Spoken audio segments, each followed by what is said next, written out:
Uber and Lyft drivers say there is a shortage of drivers, and local taxi companies on South Padre Island say the same, even during holidays like today. CBS 4's Iris Karami spoke with taxi, Uber, and Lyft drivers who say the demand for rides is exceeding drivers.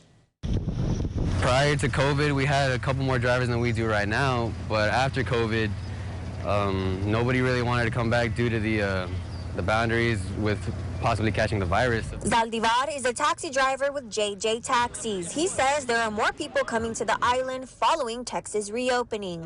As of right now, it's a lot more hectic. Of course, fewer drivers means not that many more people or not that many taxis to pick up people, so we get backed up quite a bit, but we do manage. Our source says that there's traditionally been a shortage of Uber and Lyft drivers on the island anyways, and many have resorted to taking taxis anyways. Though our source says that there's a shortage of taxi drivers as well. Taxis dominate the island because it's such a small island, there's not that big of a distance, so Uber and Lyft drivers don't really make that much money.